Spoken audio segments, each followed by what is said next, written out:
Le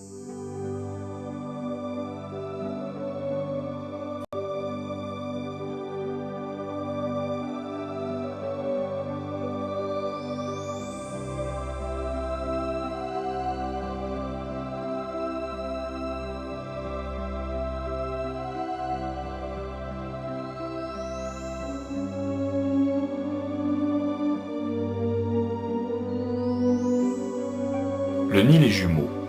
Le premier descend des hauts plateaux d'Éthiopie, le second jaillit des eaux poissonneuses du lac Victoria. Le Nil blanc et le Nil bleu s'assagissent dans les plaines du Soudan et s'unissent à Khartoum. Le fleuve Dieu est né. Il roule majestueusement ses flots vers la Méditerranée. Depuis des millénaires, la pulsation régulière de ces crues inonde ces rives chaque été.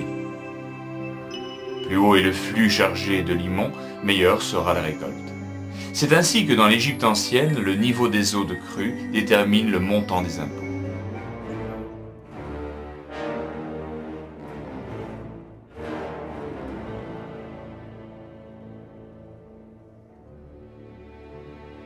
Près de 3000 ans avant notre ère, le roi Ménès fonde la ville de Memphis, capitale de la Basse-Égypte, bâtie au sud du delta. De la somptueuse cité, il ne reste plus aujourd'hui que quelques ruines, telles que l'avait prédit le prophète Jérémie. Memphis sera un jour dévastée, détruite et réduite à un désert. On a retrouvé les vestiges du temple de Ptah, où étaient couronnés les pharaons. Des statues colossales de Ramsès II flanquaient le portail d'entrée. Le nom du grand pharaon est gravé sur la poitrine et l'épaule droite de la seule effigie qui nous est parvenue.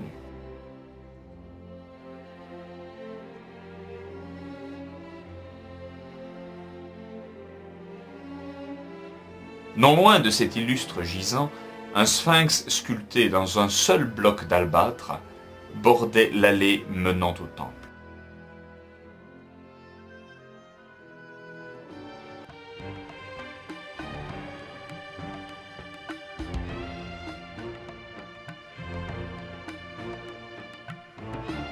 Les pyramides égyptiennes témoignent de l'éveil d'une conscience.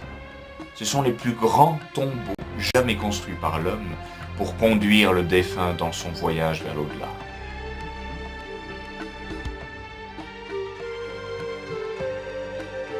Le roi Djéser fit ériger la première pyramide à Saqqara, il y a presque 5000 ans. Sur un vaste socle, appelé mastaba, l'architecte Imhotep superposa les degrés de l'édifice. Jamais sépulture n'avait atteint pareille hauteur.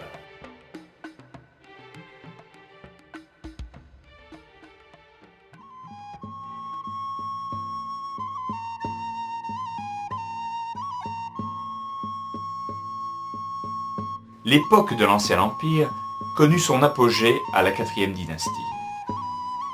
C'est en ce temps-là que le pharaon Khéops dresse sur le plateau de Gizeh l'expression suprême de sa quête d'éternité.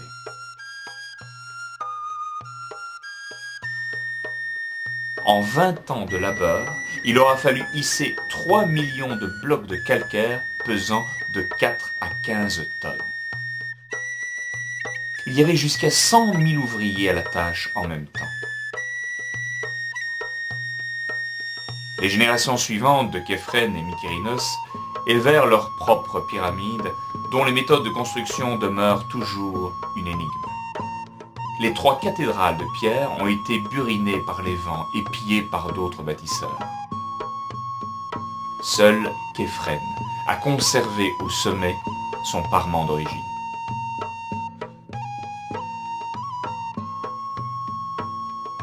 Le Sphinx a été construit sous le règne du pharaon Képhren. La sérénité de son visage humain regarde imperturbablement vers l'Orient, là où se lève le dieu Amon, le soleil. Son nez a été emporté par un boulet de canon tiré au XVIIIe siècle par un artificier iconoclaste durant la période ottomane.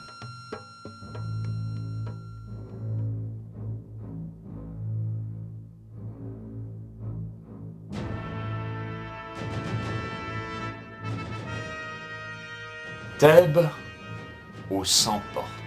Ainsi était nommée Luxor, capitale temporelle et religieuse de l'Empire égyptien durant 24 siècles.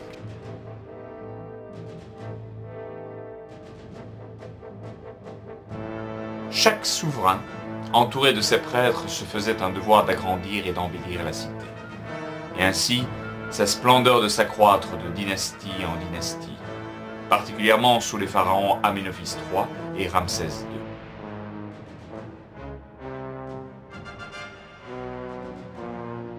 Ce dernier était représenté par 2 statues monumentales trônant à l'entrée du temple.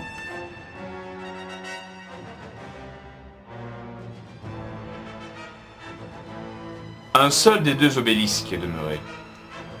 L'autre fut offert à la France par le sultan Mehmet Ali et dressé en 1836, place de la Concorde à Paris.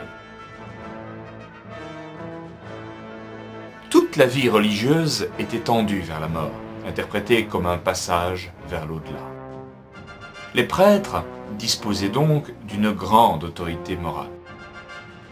Les scènes de cérémonies religieuses, autant que de batailles, ornent encore tous les murs d'enceintes et des colonnes.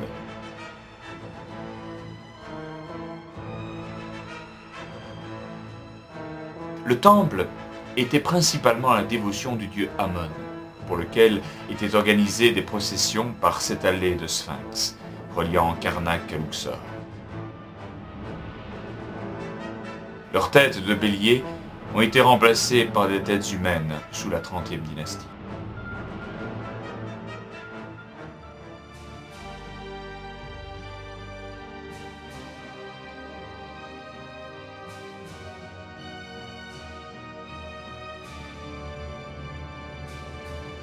Une autre majestueuse avenue de sphinx mène du débarcadère du Nil au temple de Karnak.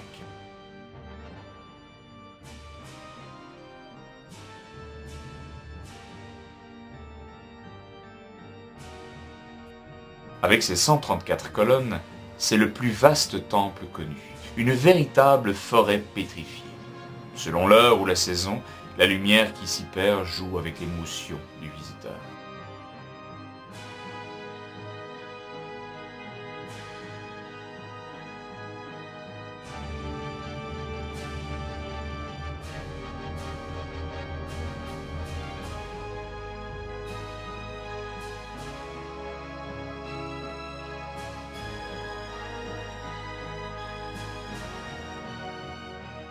Parmi les statues, des obélisques de toute taille. Celui de la reine Hatshepsut est le plus haut.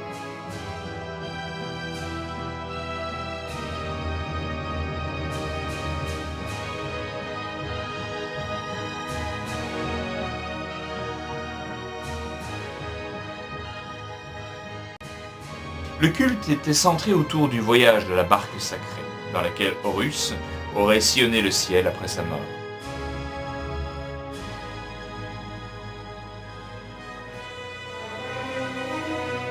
Sur le lac sacré, des rites nocturnes étaient accomplis par des prêtres attachés à ce complexe religieux. Environ 82 000 sujets y travaillaient au service du dieu Amon, officiants, gardiens, ouvriers et paysans.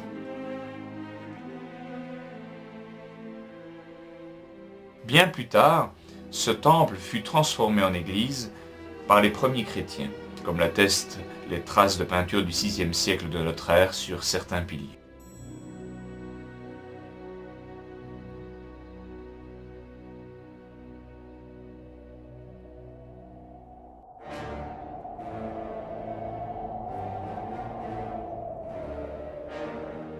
La rive gauche du Nil, c'était le royaume des morts chez les Égyptiens, le royaume sinistre des embaumeurs, sous la surveillance d'Anubis, divinité funèbre à tête de chacal.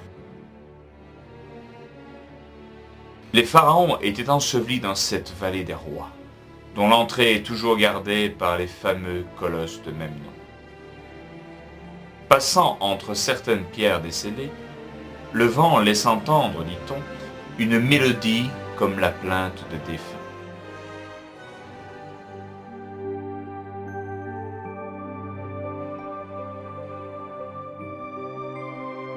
Pendant 20 ans, une princesse royale, Hatshepsut, va gouverner l'Égypte.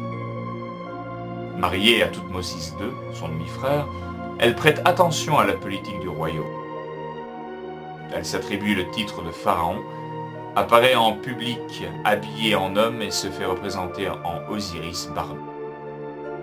À la mort de son époux, elle assure la régence de Thoutmosis III. Reine pacifique, elle donne un essor considérable au commerce, aux sciences et à la connaissance. Sa plus grande œuvre est l'édification de son sanctuaire et de son temple funéraire.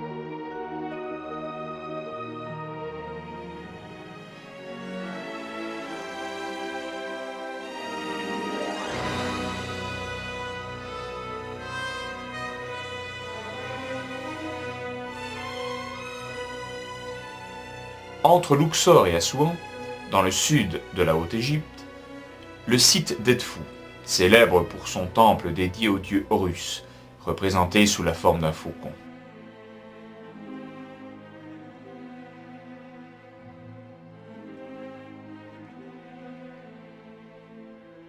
Le Mamissi, qui signifie le lieu de l'accouchement, indiquait le lieu où Horus renaissait chaque jour. Depuis, c'était devenu un lieu sacré pour les femmes enceintes et pour celles qui désiraient un enfant.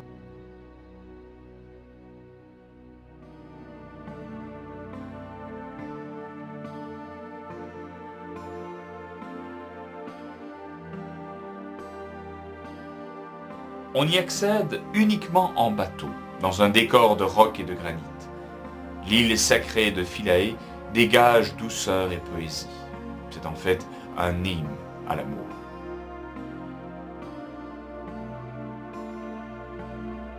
Il était une fois la déesse Isis et son époux le pharaon Osiris, très aimé de son peuple pour ses bienfaits. Dans un complot ourdi par son frère jaloux, Osiris fut tué et sauvagement dépecé. Mais par la force de son amour, la déesse Isis réunit les membres épars de son époux et le ressuscita. À la suite de ce miracle, fut érigé le temple de Philae, dédié à Isis.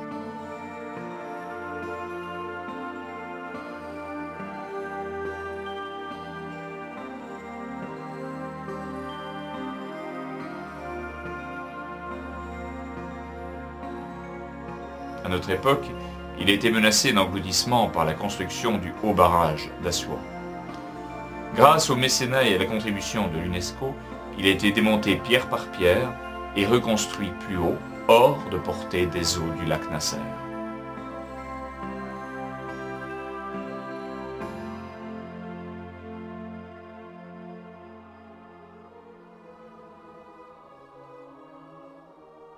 En scellant leurs dépouilles dans d'immenses tombeaux à l'échelle de leur grandeur, les pharaons voulaient assurer leur passage vers l'au-delà et l'éternité.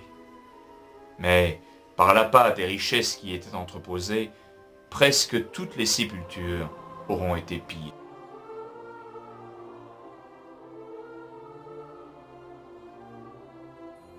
Il nous reste les monuments d'une civilisation perdue, pour des siècles et des siècles encore. Les visiteurs du futur apprendront les richesses de cette culture. Les hiéroglyphes gravés sur les colonnes traduiront le haut degré atteint par leur science. Les silhouettes de ces cathédrales de pierre que le crépuscule découpe chaque soir sur l'horizon sont une preuve de leur pérennité. En quelque sorte, le vœu des pharaons s'est accompli.